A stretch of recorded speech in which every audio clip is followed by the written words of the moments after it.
Hello friends, welcome to my YouTube channel biology with Shaukat. आप सभी को आज 26 जनवरी गणतंत्र दिवस बहुत बहुत मुबारक हो। आज मैं बात करने वाला हूं ब्लड सेल्स और ब्लड कॉर्पसल्स के बारे में। तो चलिए आज का टॉपिक शुरू करते हैं।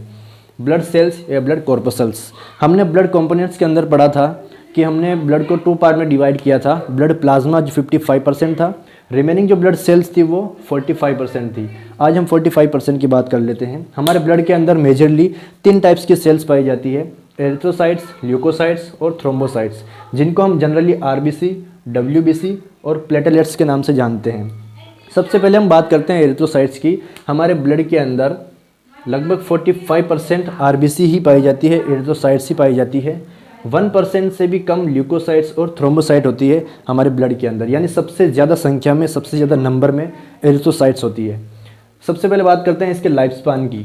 आरबीसी का जो लाइफ स्पान होता है वो 120 डेज़ का होता है, यानी 120 डेज़ तक इसका फंक्शन एक्टिव फॉर्म में रहता है। उसके बाद ये अपना फंक्शन लूज़ कर देती है, अपना फंक्शन खो देती है और उसका लाइफ स्पान कंप्लीट हो जाता है, उसका डिस्ट्रक्शन हो जाता है। नेक्स्ट बात करते हैं आरबीसी के काउंट की। आरबीसी का जो काउंट होता है एडल्ट के अंदर, मेल के अंदर 4.5 to 6 मिलियन पर क्यूबिक मिलीमीटर, फीमेल के अंदर 4.5 to 5 मिलियन पर क्यूबिक मिलीमीटर, यानी पर क्यूबिक मिलीमीटर के अंदर ये मिलियंस में होती है, लाखों में होती है, इसलिए इसका नंबर सबसे ज़्यादा होता है। नेक्स्ट बात करते हैं आरबीसी का डायमीटर की। इसका डायमीटर 7 से 8 माइक्रोमीटर का होता है। आरबीसी जो होती है एरिथ्रोसाइट्स वो सर्कुलर होती है, बाइकॉनकेव होती है और नॉन न्यूक्लिएटेड होती है, यानी इसको टॉप से देखते हैं तो ये सर्कुलर दिखाई देती है, इसको साइड से देखते हैं तो दोनों किनारे अंदर की तरफ मुड़े हुए होते हैं और दोनों ओर एक एक केव का फॉर्मेशन होता है। तो ये बाइकॉनकेव होती है और नॉन न्यूक्लिएटेड होती है, यानी इसके अंदर कोई भी न्यूक्लियस नहीं होता, कोई भी न्यूक्लियर मटेरियल नहीं होता। राइबोसोम, सेल ऑर्गेनल्स या माइटोकॉन्ड्रिया ऐसी कोई चीज़ें इसके अंदर देखने को नहीं मिलती है। ये नॉन न्यूक्लिएटेड होती है। ऐसा इसलिए होता है क्योंकि आरबीसी का मेन फंक्शन होता है गैसेस का ट्रांसपोर्टेशन। उस ट्रांसपोर्टेशन को करने के लिए आरबीसी को अपने अंदर ज़्यादा सरफेस एरिया की ज़रूरत पड़ती है, ज़्यादा स्पेस की ज़रूरत पड़ती है। तो उस स्पेस को फुलफिल करने के लिए, कंप्लीट करने के लिए ये नॉन न्यूक्लिएटेड होती है और बाइकॉनकेव होती है। इसके अंदर कोई भी न्यूक्लियर मटेरियल नहीं पाया जाता। नेक्स्ट अपन बात करते हैं फॉर्मेशन की। रेड ब्लड सेल, आरबीसी के फॉर्मेशन के लिए रेड बोन मैरो रिस्पॉन्सिबल होता है, यानी हमारे बोन्स के अंदर, एडल्ट के अंदर रेड बोन मैरो पाया जाता है, वहाँ आरबीसी का फॉर्मेशन होता है। हमारे ब्लड की तीनों सेल्स, आरबीसी, डब्ल्यूबीसी, प्लेटलेट्स, जितनी भी ब्लड सेल्स है सबका फॉर्मेशन रेड बोन मैरो के अंदर ही होता है एडल्ट के अंदर। एम्ब्रियो के अंदर हमने देखा था कि लीवर के अंदर या स्प्लीन के अंदर ब्लड का फॉर्मेशन होता है नॉर्मल कंडीशन में। डिस्ट्रक्शन की अपन बात करें तो स्प्लीन के अंदर आरबीसी का डिस्ट्रक्शन होता है।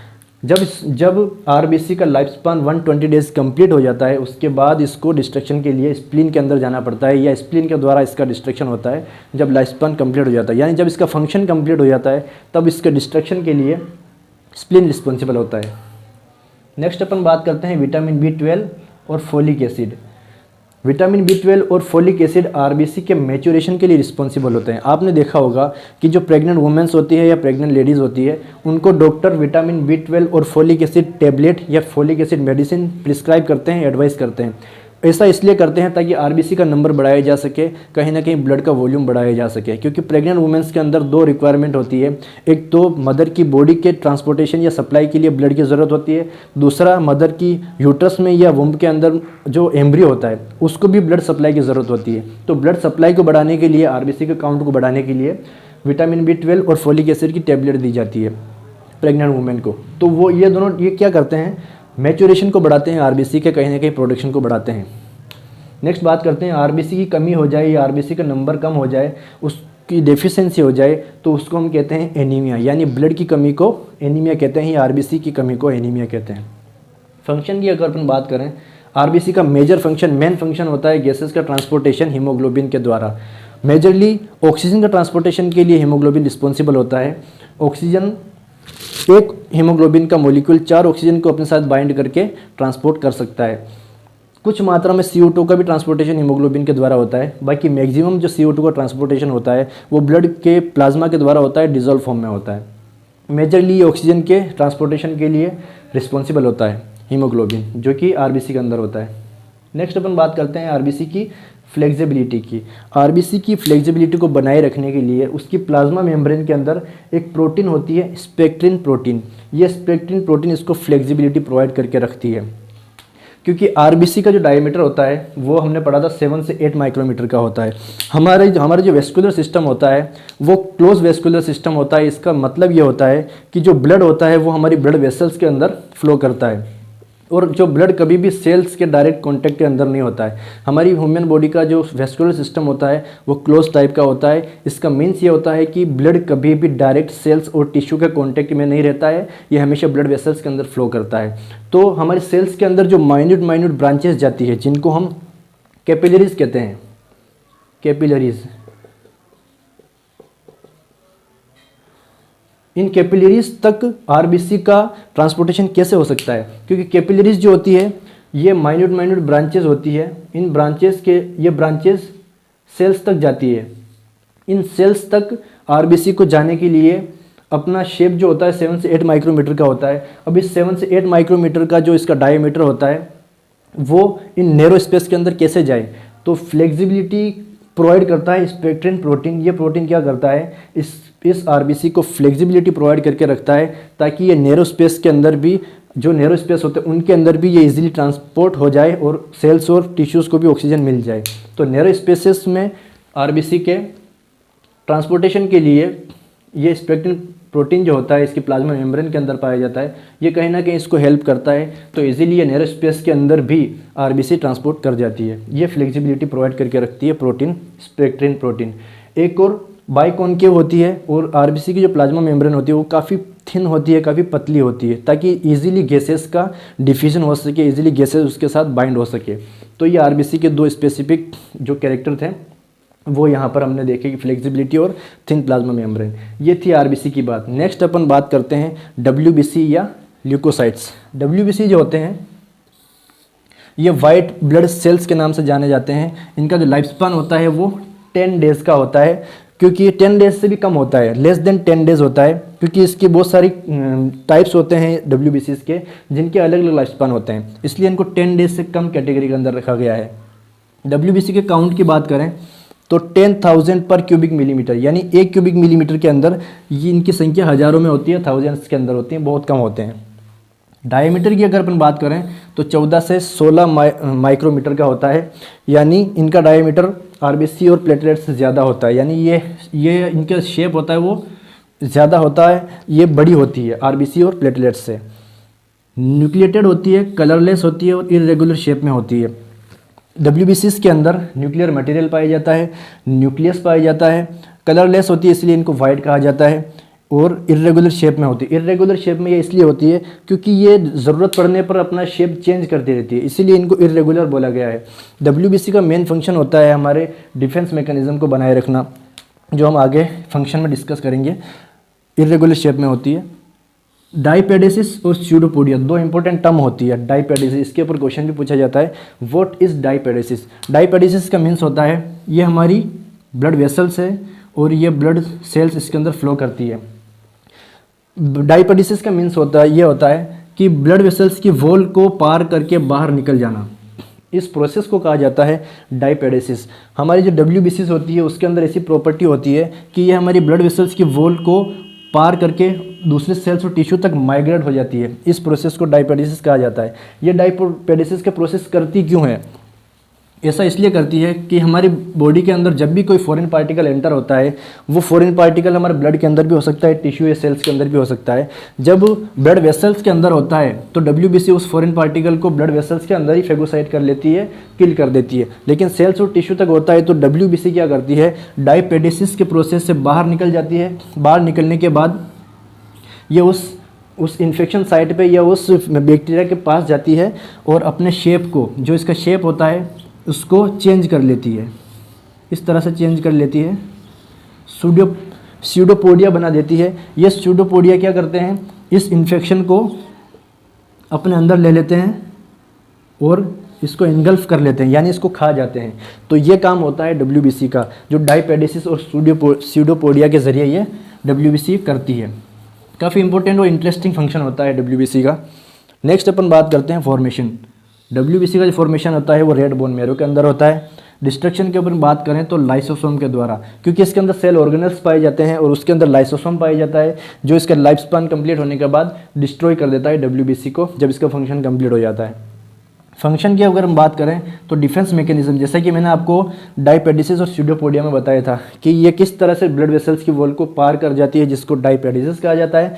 स्यूडोपोडिया कब बनाती है, जब भी कोई फॉरेन मटेरियल या फॉरेन पार्टिकल या इन्फेक्शन इसके पास आता है या एंटर होता है हमारे बॉडी के अंदर, तो ये अपने शेप को चेंज करके उसको एंगल्फ कर लेती है या उसको पकड़ लेती है और खा जाती है। ये काम होता है डब्ल्यूबीसी का, फंक्शन का। डब्ल्यूबीसी को मेनली 2 कैटेगरी के अंदर डिवाइड किया है। ग्रेन्युलोसाइट्स, एक होती है ग्रेन्युलोसाइट्स जिसके अंदर स्पेसिफिक ग्रेन्यूल प्रेजेंट होते हैं, दूसरे होते हैं एग्रेन्युलोसाइट्स जिसके अंदर कोई स्पेसिफिक ग्रेन्यूल प्रेजेंट नहीं होते हैं।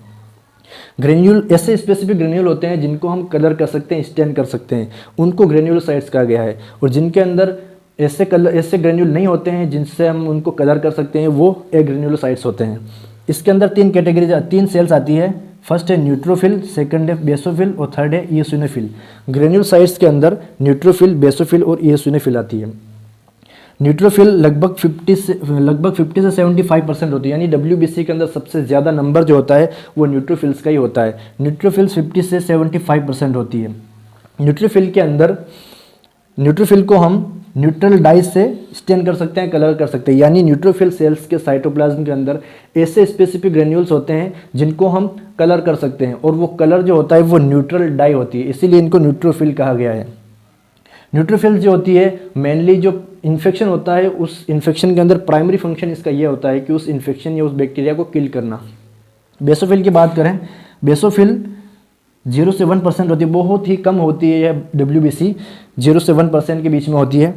बेसोफिल जो होती है उसके अंदर ऐसे स्पेसिफिक ग्रेन्यूल होते हैं जो बेसिक डाई से या बेसिक कलर से, जो ब्लू कलर के डाई होती है बेसिक नेचर की, उससे अपन इसको कलर कर सकते हैं, स्टेन कर सकते हैं, इसीलिए इनको बेसोफिल कहा गया है। बेसोफिल जो होते हैं वो हिस्टामिन का सिक्रेशन करती हैं और हिस्टामिन क्या होता है, वेजोडाइलेटर होता है जो वेसल्स को डायलेट करके रखता है। नेक्स्ट अपन बात करते हैं इयोसिनोफिल की। इयोसिनोफिल जो होती है वो 1 से 6% होती है डब्ल्यूबीसी, और इसको अपन रेड कलर की इयोसिन डाई होती है उससे अपन कलर कर सकते हैं, क्योंकि इसके अंदर वो स्पेसिफिक ग्रेन्यूल होते हैं जो रेड डाई से कलर हो सकते हैं, इसलिए इसको इयोसिनोफिल कहा गया है, या इसको एसिडोफिल भी कहा जाता है क्योंकि जो डाई जो होती है वो एसिडिक डाई होती है। ये 1 से 6% होती है। नेक्स्ट अपन बात करते हैं एग्रेन्युलोसाइट्स की। उसके अंदर 2 सेल्स आती है, लिम्फोसाइट्स, दूसरा मोनोसाइट्स। ये दोनों एग्रेन्युलोसाइट्स के कैटेगरी में रखी गई है। लिम्फोसाइट्स जो होती है वो 20 से 40% होती है डब्ल्यूबीसी का, काफ़ी इंपॉर्टेंट सेल होती है, स्मॉलेस्ट सेल होती है। हमारी डब्ल्यूबीसी जो होती है वो स्मॉलेस्ट सेल जो होती है वो लिम्फोसाइट्स होती है। क्वेश्चन भी पूछा जाता है कि विच डब्ल्यूबीसी इज स्मॉलेस्ट, तो ये लिम्फोसाइट होती है। इसके अंदर टी लिम्फोसाइट और बी लिम्फोसाइट होती है जो इम्यूनोग्लोबिन्स या एंटीबॉडी का प्रोडक्शन करती है और इस इन्फेक्शन में हमें फाइट करने में हेल्प करती है। नेक्स्ट है मोनोसाइट। ये सबसे लार्जेस्ट डब्ल्यूबीसी होती है। इसका जो शेप होता है न्यूक्लियस का वो किडनी शेप का होता है और काफ़ी लार्ज होती है, काफ़ी बड़ी होती है। 2 से 10% होती है हमारे ब्लड के अंदर मोनोसाइट। अब इंटरेस्टिंग बात एक बताता हूँ मैं, मोनोसाइट बहुत ही इंपॉर्टेंट सेल होती है हमारे डब्ल्यूबीसी। ये क्या करती है, यही वो सेल होती है जो फेगोसाइटोसिस का काम करती है। फेगोसाइटोसिस का मेन फंक्शन जो होता है वो मोनोसाइट के द्वारा ही होता है।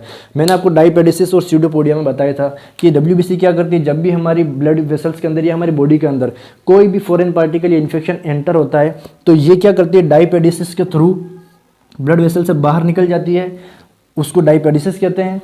बाहर निकलने के बाद ये स्यूडोपोडिया बनाती है और इस इन्फेक्शन को या उस सेल डेब्रिस को या उस इन्फेक्शन को किल कर देती है, खा जाती है। ये काम होता है फेगोसाइटोसिस। मोनोसाइट एक फंक्शन और करती है, जब ये डायपेडिसिस क्यों करती है, क्योंकि जब ब्लड वेसल्स के बाहर कोई इन्फेक्शन आ जाए या कोई बैक्टीरिया आ जाए तो उसको किल करने के लिए डायपेडिसिस का प्रोसेस करती है और ब्लड वेसल्स के वॉल को पार करती है। हमने पढ़ा यहाँ पे कि स्प्लीन के द्वारा डिस्ट्रक्शन होता है आरबीसी का या एरिथ्रोसाइट्स का, स्प्लीन के द्वारा उसका डिस्ट्रक्शन होता है। वो होता कैसे है, यही मोनोसाइट ब्लड वेसल्स की वॉल को पार कर जाती है जिसको डायपेडिसिस कहते हैं। पार करने के बाद जब यह सेल्स या टिश्यू तक चली जाती है ब्लड वेसल्स की वॉल को पार करके जब सेल्स या टिश्यू तक चली जाती है तो इसका नाम चेंज हो जाता है मैक्रोफेजेज। इसी को हम मैक्रोफेजेस कहते हैं।